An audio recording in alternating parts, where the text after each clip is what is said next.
I'm talking to my good friend, Mark Levin, about his new book, which is dramatic. But before getting into the book, I want to set it up this way, because Mark, this will be the first that you've ever heard something like this.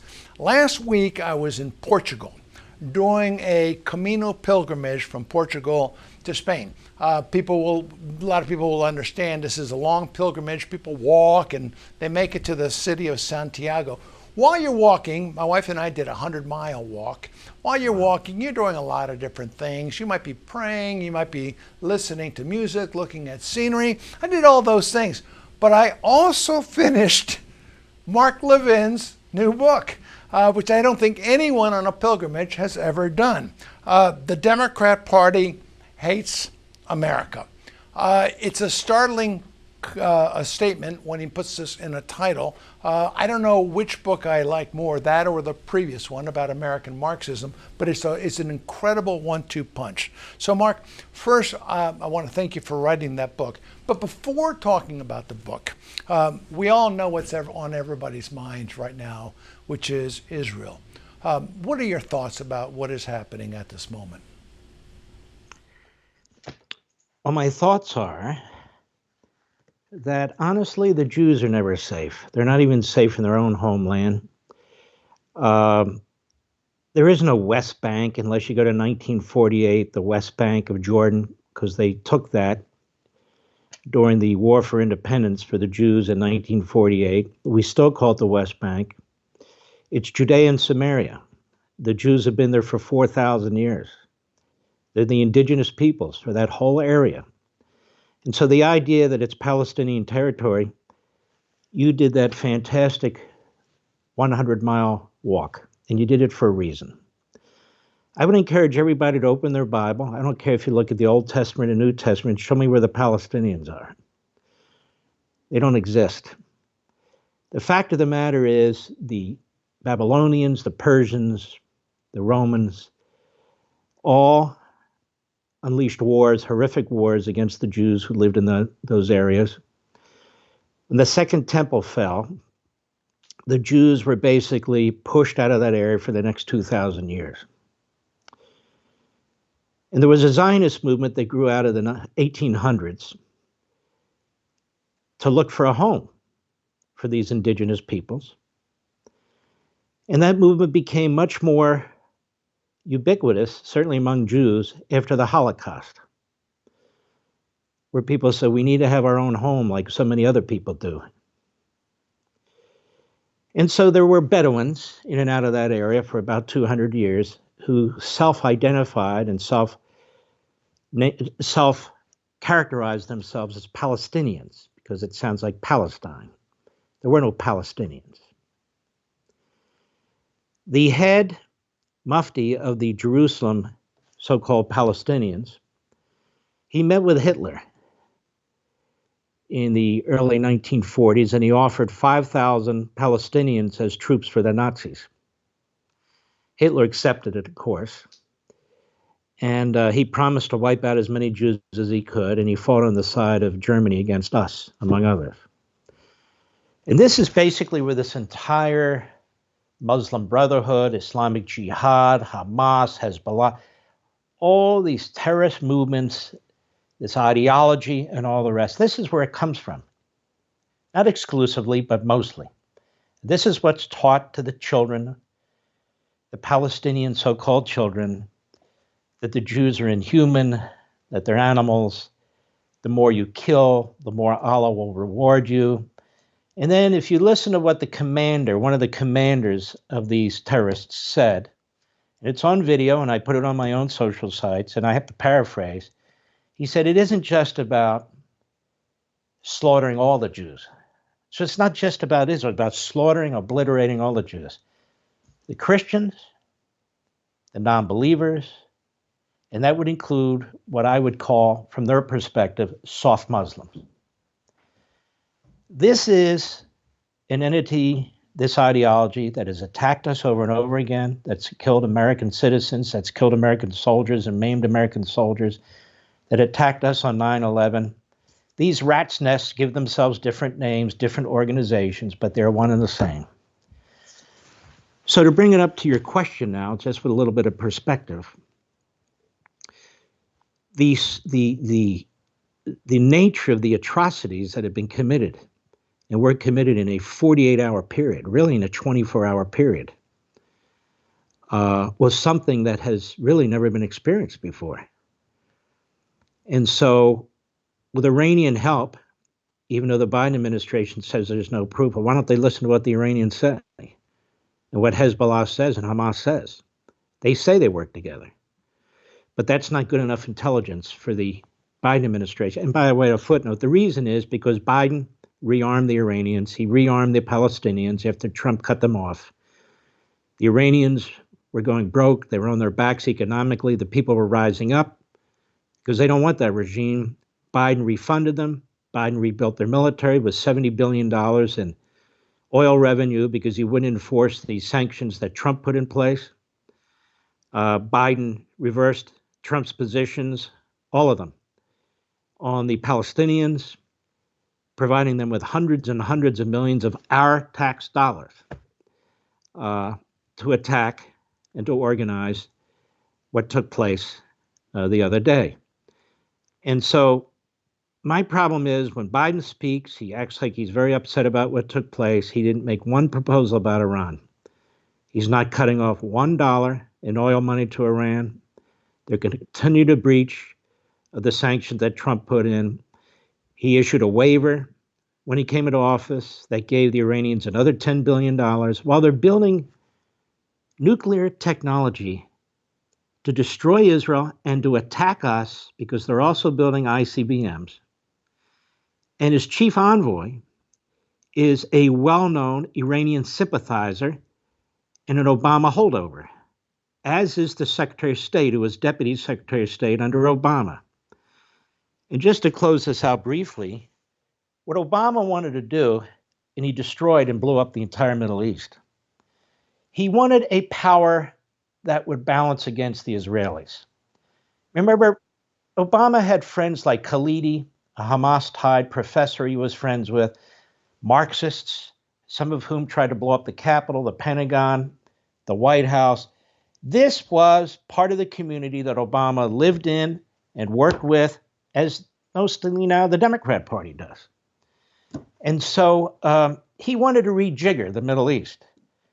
And he said, okay, it's okay if Iran gets nukes, but not right away. People won't like that. Over a course of period of time, 10 years, that was basically the Iran deal.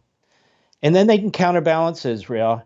And so you mutually assured destruction like we did with the Soviet Union for the longest period of time. That moron, that ideologue, that leftist, started the process of building up that regime in Iran, which I will remind people is there because of Jimmy Carter. And I will also remind people took an enormous number of our people hostage until Ronald Reagan was elected, and then they released them. And so I believe in this case, seriously and significantly, Joe Biden rearmed the enemy. Joe Biden betrayed the Jews in Israel. Joe Biden blew up the Abraham Accords, extending them. We had peace breaking out in the Middle East 2.5 years ago. Now we have possible World War III breaking out in the Middle East.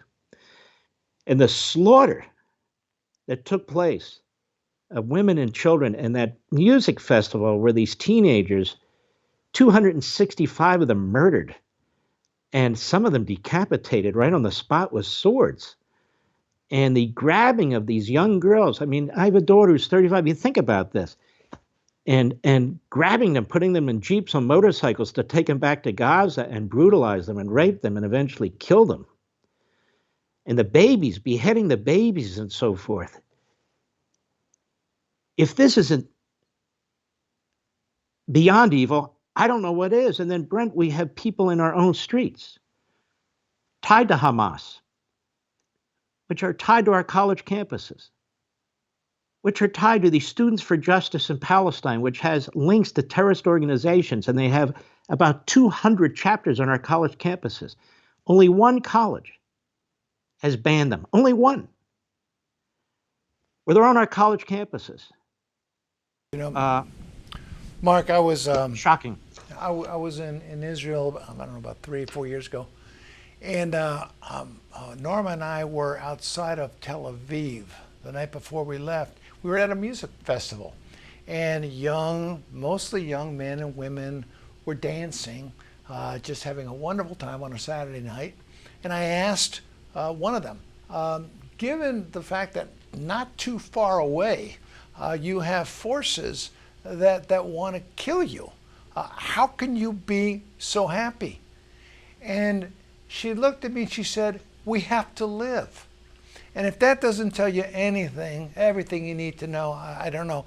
Now, Mark, I am constantly amazed by the duplicity and the dishonesty of the far left.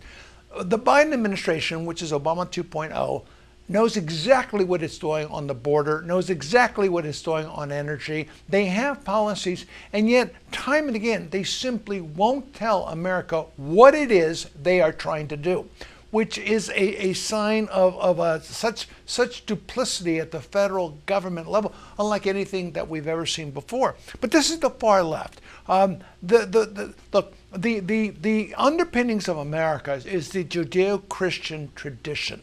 The far left that hates America, and you've said it, and you're absolutely right, also hates Israel, because both countries are based on this tradition. I find it very interesting what you're saying about Palestine, because for the last several days, all these signs about I stand with Palestine. No, they don't. They're not standing with Palestine. They're standing with Hamas. They just don't want to say it. But the reason I ask that is that you saw a couple days ago BLM Chicago. While BLM was putting up I stand with Palestine signs on social media, BLM Chicago was more honest. They put up a sign, I stand with Palestine, but then the symbol was a paramilitary person.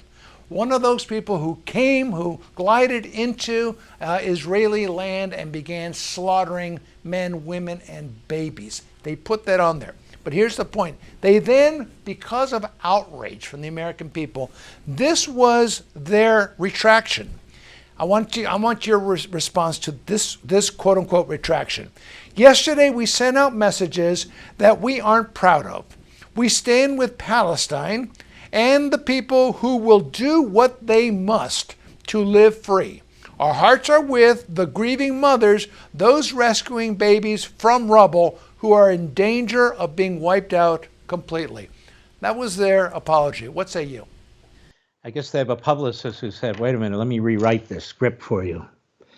I don't see where that's that much different than what they said originally, but I'll tell you, when they say they stand with Palestine, what they're really saying is that the Palestinians are no different, whether they're in the Gaza Strip or anywhere else. That is, I think we should take them at their word. Look, the so-called Palestinian Authority with this Abbas, he's a moderate. Abbas is a terrorist. And Joe Biden has violated the Taylor Force Act that was signed by Donald Trump. Taylor Force was 28 years old. He served in our military in combat. He went back to went back to Villanova. And he was on a tour in Israel. And he was slaughtered by a terrorist, as were 10 others. And so Donald Trump said, that's enough of this. And so the Taylor Force Act passed Congress, was signed by President Trump, which said not another penny to the Palestinians unless they swear off this, because Abbas, the so-called moderate, the American people need to understand he uses our tax dollars to give pensions to the families of the terrorists. And if they die, the pension is bigger. And if they kill more Jews or even Americans, the pension gets even bigger. Joe Biden reinstated the monies going into the so-called Palestinian Authority in violation of the Taylor Force Act. And he's done this throughout, where Donald Trump had his foot on the throat of the terrorists and on the Iranian terrorists. The foot's not only not on the throat anymore, we're funding them. We are literally funding them. As for Black Lives Matter, I am waiting for LeBron James, Oprah Winfrey. I am waiting for Mitt Romney. I'm waiting for the entire buffoonish people in this country who supported them through riots in this country, through murders in this country, through financial crimes in this country, and now this. When will they speak out with one voice? When will we hear what they have to say now about Black Lives Matter? It was a completely fake financial rogue operation. And now, in addition to promoting the elimination of the United States as a Marxist institution, it supports the forces that want to eliminate, slaughter, obliterate the Jewish people, no different than the Nazis. So what about all these television shows? And what about all these so-called reporters? And what about all their so-called guests? What about all these columnists promoting Black Lives Matter? Which is your point. The people who hate America hate the Jews. They hate Israel, like all Marxists do. They want the destruction of the civil society. They want the destruction of democracies. And they don't care what it takes. And to the border issue, even with all this that's taking place, Joe Biden didn't announce that we're going to secure our border just in case, despite the fact that we had 151 terrorists who were caught. Instead, they twisted. Look how good we are. We caught 150 terrorists. No, look how bad you are. We have millions of gotaways. You don't even know who they are. Why wouldn't there be terrorists in America? They'd say, this is our opportunity. And that's what happened over there. They saw Joe Biden. They saw an opportunity. He funded them. They threatened to kill our former Secretary of State. And he still gives them $6 billion. And they know what they're up against. And what they're up against is a man who is weak. And so they took the opportunity. So it's a perfect opportunity for me to showcase your book, The Democratic Party Hates America, because that's exactly what you're talking about. In this book, you deal with a number of different issues. Every single week could speak for hours. It's so well done. There's so much evidence in there. You know, someone like me who says, well, I know it all. Well, maybe I do know it all. I've heard it all. But when you put it all together, it's stunning. I walk off the ledge on this Camino walk. You focus on the media. You and I have known each other for 35 years. You and I have known each other since I launched the MRC 36 years ago. You have been in this business for many, many years. Comment, how have you seen the media move as an institution from the way they were in, say, 1985 during the Reagan administration, and how they have become today? I think the media in America today is nothing more than an appendage of the Democrat Party. There's not a dime's worth of difference between the Democrat Party and what the media spew in their propaganda. And when they attack a Republican like Trump, the Democrats, the media attack him. They're attacking DeSantis, the media attack him.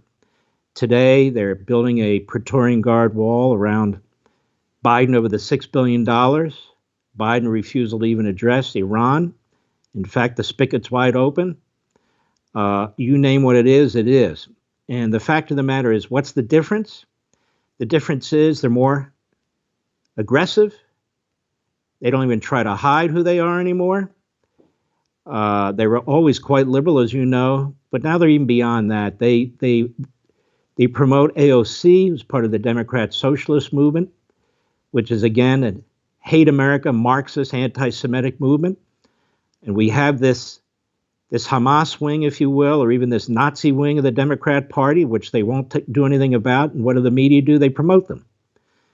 And as I speak today, there they start with how many lives are lost in Gaza. And they're going to start saying, look at this, 1,200 Jews or 1,500 Jews died, and now they've killed 2,200 Gazians, I guess they call them now. Let me ask you something. Since when do we compare the beheading of a baby to the killing of a Hamas terrorist? Those statistics don't make any distinctions whatsoever. So you're talking about 1,500 innocent civilians who were slaughtered versus a wartime position where you're trying to defeat the enemy. And the enemy is making sure that you kill as many of its citizens as possible. So to answer your question, it's times like this when patriotic Americans, when liberty-loving Americans, when life-loving Americans understand that the media are on the other side of this thing. And they always have been. They used to promote eugenics. They promote abortion on demand. They defend Trump's open border, which is killing 100,000 Americans a year with fentanyl, at least. The inhumanity that's taking place on that border, murder, rape, selling people into sex slavery, little kids, missing 85,000 young people. This isn't climate change. This is man-made. Man-made. These people have ice water in their veins. Ice water in their veins. Why? As I explained in the book, you've got to look at this party through the lens of power. That's all that matters. It's an autocratic party. That is, it's not your typical political party like the Republican Party for all of its failings, and there are many, including its failings to stand up to the Democrat Party in an effective way. What I'm saying is the Democrat Party is not really built for the American system. It's built against the American system. It has never embraced Americanism. It's never embraced the Declaration and the Constitution. It was the party of the Confederacy. It was the party of slavery. It was the party of Jim Crow and segregation and eugenics. Despite the biggest propaganda con in American history, where it projects its own history onto the country, and it projects its own history onto the Republican Party. In the media, you know, you talk about it, we talk about a free press.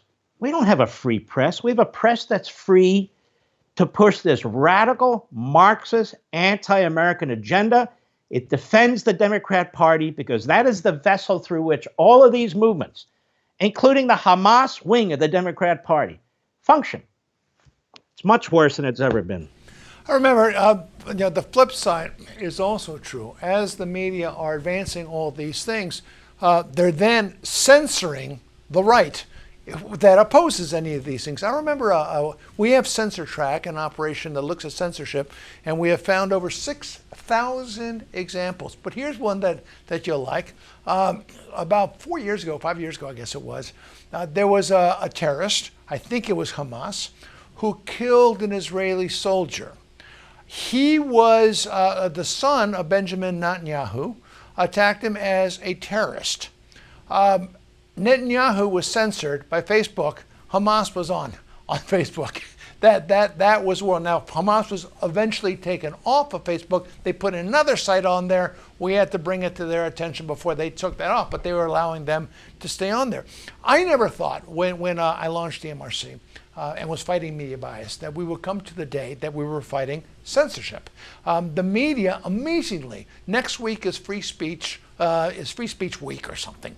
But next week, what the left is going to be doing is we have the right to speak out to censor conservatives.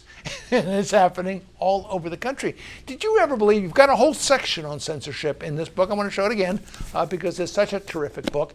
You have a whole section on censorship, which is frightening. I mean, I think it might be the most frightening part of your book. Because with censorship, everything is allowed. How serious do you think this is? When you started your career, Mark, did you think the left would ever go in this direction? I knew it was possible. I certainly didn't think it would happen this fast. And it has. Censorship, we had the most aggressive, ubiquitous censorship regime put in place by the Biden administration in modern American history. It took place somewhat during Woodrow Wilson's presidency, in which, ironically, he passed the Espionage Act to shut down his political opponents, which is now being used to try and destroy Donald Trump.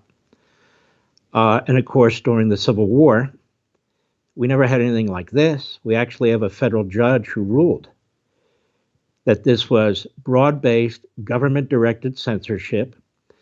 Then we had an appellate court panel that ruled the other week That district court judge is 100% correct. And they did it under the heading, that is the Biden administration, of misinformation and malinformation. In other words, anyone who disagreed with the state. The media kind of blew off these holdings. These are Trump appointees. It's just shocking. The media didn't see any problem with any of this. And so the media are not going to protect us. The media are going to advance the cause of the authoritarians. And I write about this extensively in the book. And it also involves language manipulation, thought manipulation, what you can say and can't say, repetition, using all aspects of the culture, which they have basically devoured, to advance their causes. I mean, when you control language, you control thought. When you control thought, you control action. And I'll give you an example. Go ahead. Lenin wrote about that. Stalin wrote about that. They all wrote about it. Sorry. Well, as an example of this, after 9/11, Reuters said that they refused to use the word terrorist to describe Osama bin Laden and Al-Qaeda because they said, quote, one man's terrorist is another man's freedom fighter. And it's happening right now with the Hamas terrorist attacks, where you've got media entities, as I understand it, as of today, the New York Times has not used the word terrorist to describe them. Okay, I want a final point I want to make, and I want to get a comment from you. This is not a crisis facing Israel. This is an existential crisis that is facing Israel. What is happening before our very eyes is exactly what was attempted by Adolf Hitler in World War II. He used concentration camps, he used the gas chambers to advance his final solution, which was to eradicate the Jewish state off the face of this earth, the Jewish people. What is happening now before our very eyes are Hamas, which is interchangeable with Hezbollah, which is interchangeable with Iran, which is interchangeable with the Taliban, which is interchangeable with Al-Qaeda. They are all the same. They are all committed vocally and publicly to wiping the state of Israel off the map, wiping the Jewish people off the face of this earth. Folks, I believe, and I say this as a conservative, I say this as a Catholic, but I say this, maybe most importantly, as an American.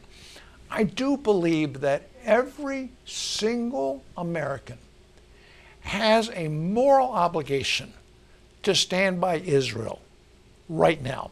There is so much that people need, whether it is food, whether it is blood, whether it is medical help, whether it is transportation, whether it is electricity. So much is needed by this state, this country that is being attacked on all sides. So we have put up an appeal on MRC.org.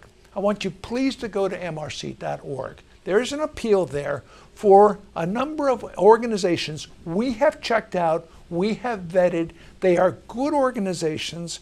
I'm asking everybody, make a contribution. Norm and I are sending $1,000 to it. Whatever your heart moves you to give that amount. It goes directly to these institutions. There's no overhead, directly to them. So I beg you to help them. Mark, I'll give you the final word. You know, let me say this to you, your family, and everybody watching. Most of the people watching are not Jewish. And I cannot thank you enough, all of the people, you and the people watching. We Jews call people like you, who are Gentiles, righteous Gentiles. Because we know we need your help to survive. There's simply not enough of us. And whether it's Israel or Europe or parts of the United States, Jews feel very vulnerable. And so they need allies, they need supporters. The Arab world is massive. It's backed by Russia, it's backed by the communist Chinese, it's backed by all kinds of evil forces.